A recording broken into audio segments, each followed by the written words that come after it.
Hi guys, the Metal Maniac back again, and in this video I'm going to be listing off my top 5 favorite death metal albums of all time. So, there are not many, but there's a couple honorable mentions. First up is two Cannibal Corpse albums. One of the honorable mentions for Cannibal Corpse album is Eaten Back to Life, and then the other one is... yeah, and then the other one is A Skeletal Domain. And then where's the other one? Oh yeah, and then another honorable mention is Leprosy by Death. Hold on.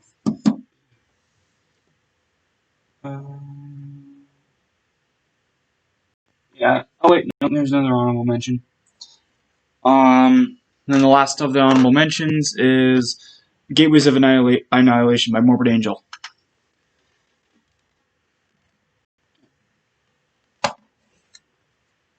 Okay.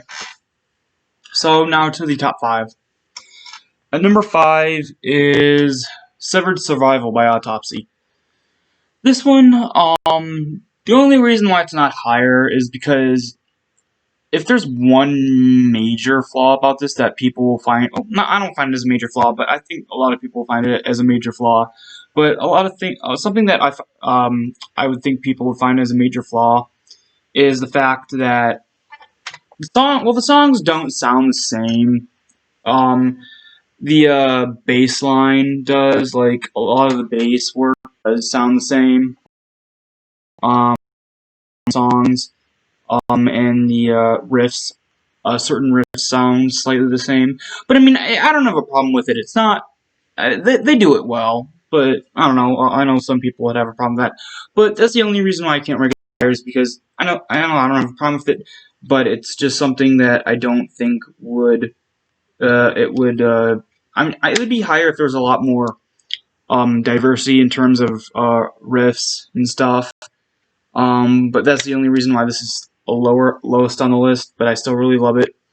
Again, great album, great death metal album, but just not a lot of diversity in terms of sound. But yeah, so that's at number 5.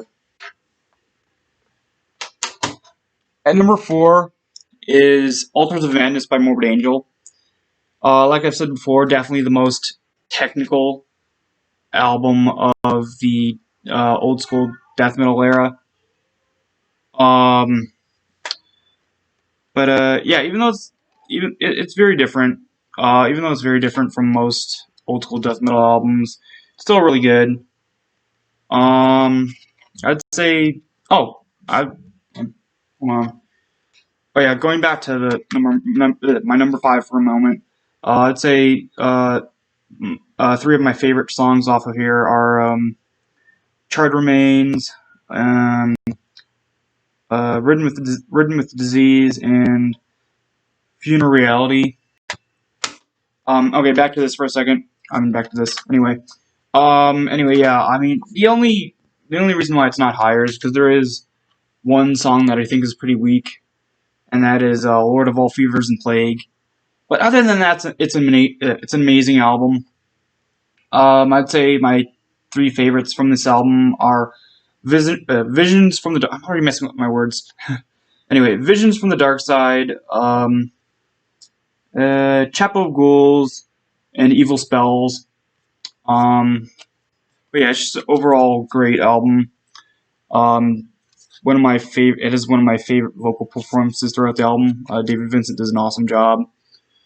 And I love how, like, throughout the album there's this sort of eerie sort of sound effect. It's not really a chorus, not really a chanting, but I don't know how to describe it. It's really cool. But yeah, that's at number 4. Oh, hold on, the disc seems to be sliding out. Hold on. Give me a second.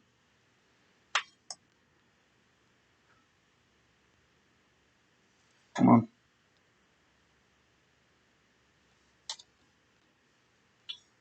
Okay. Alright, so at number 3 is the Death Album 3 by Dethklok. My favorite album overall of the modern era. It's just absolutely awesome. It has some very cool. It has a lot of diversity in terms of sound. Not only in the instruments but in the vocals as well. I love how. Okay, so majority of the songs aren't the more jokey songs that you would find on, like, say, first Dethklok album and the second Dethklok album. I mean, yeah, there's the first one, but the first song on here, but everything else is more, I don't know, less goofy in a way, less parody-like, and more like songs from an actual death metal band. But yeah, just the production is really good. Definitely better than whatever happened to the production on the deluxe edition in terms of audio, because the audio on the deluxe edition is slightly lesser for some reason. I don't know why. But the audio on this one's pretty good. Done really, really well.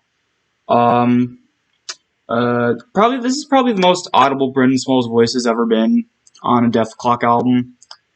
I know he does a kind of unique style of death metal vocals where I think it's been described before as like how have people described it, like growl whispering, but like a lot less like Chris Barnes in the early days of Cannibal Corpse, and more like I don't know what to compare it to actually.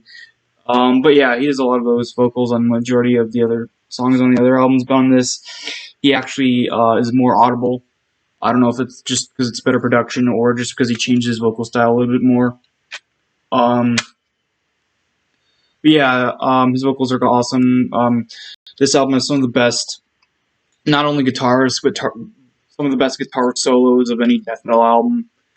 I'd say my top 3 from this album, my top 3 favorite songs are, and not in any particular order, just my 3 favorite from the album.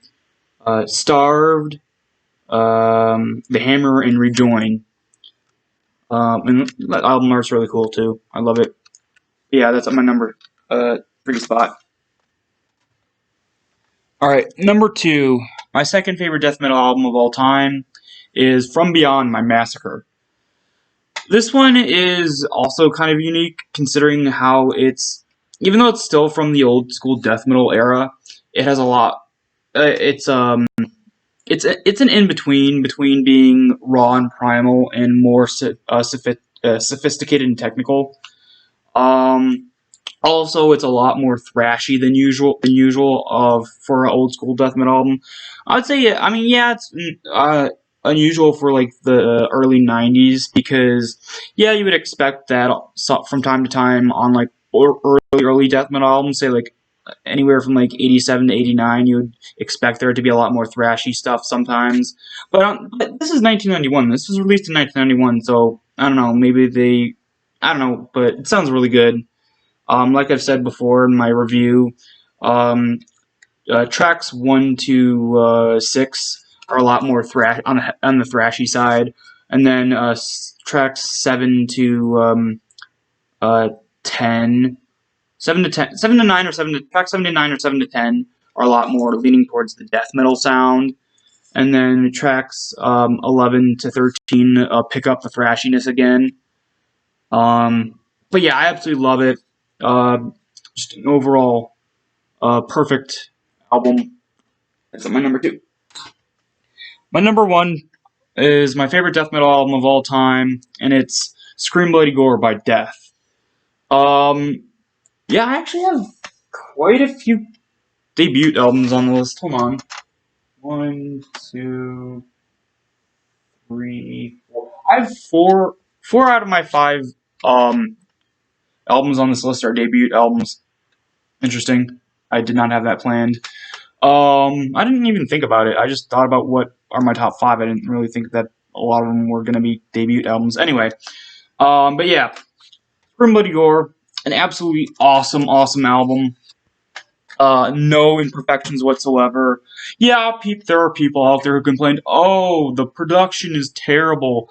Like, you have those people who are, like, either casual death metal fans or just used to the newer stuff from, like, the modern era, and who come back and listen to this and say, oh, the production's crappy.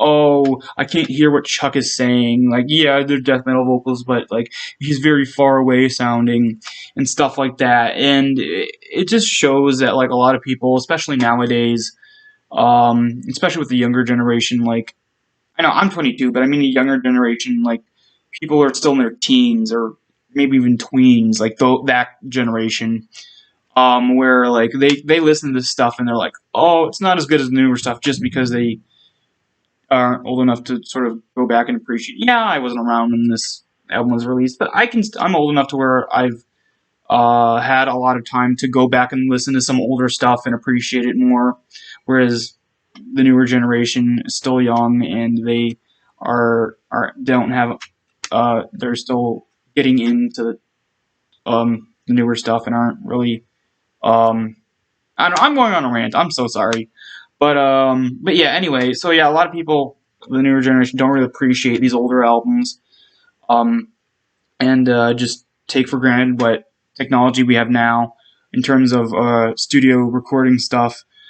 But it's just great. I love it, and I guess, like, the older style quality, it just gives a lot of these majority of these old albums, even if I'm not talking about death metal, but older albums in general, like, their charm. Like, especially with this, with, like, sort of, I don't know if they actually have a reverb sound effect on the vocals, or it's just um unintentionally recorded like that without a reverb, but it sounds like reverb. I don't know. I don't think they use reverb. I don't think Chuck used reverb on his vocals. I just think it's just some weird audio recording thing. I don't know how they did it, but some weird, like, unintentional effect. How they recorded his vocals, but yeah, Chuck sounded on this album like he recorded his vocals in, like, the dungeon of a medieval. I'm already messing with my words. He sounds on this album like he recorded his vocals in the dungeon of a medieval castle. There we go. I am really sorry.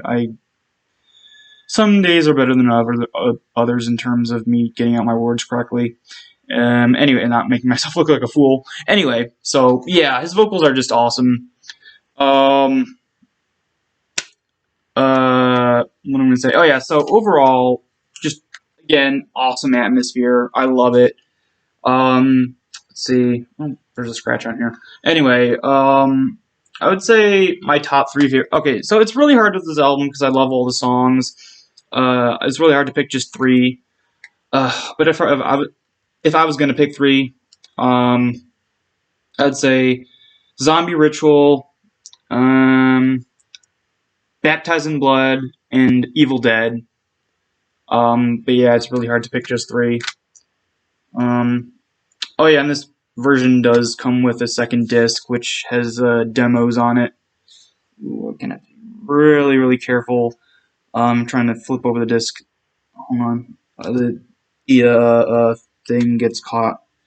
It's really, really hard. These hinges are very fragile a lot of times.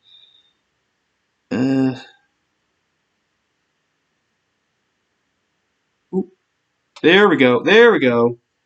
Okay, yeah, sorry, I have to be really, really careful because these are really fragile hinges. Just the way that this kind of case is made.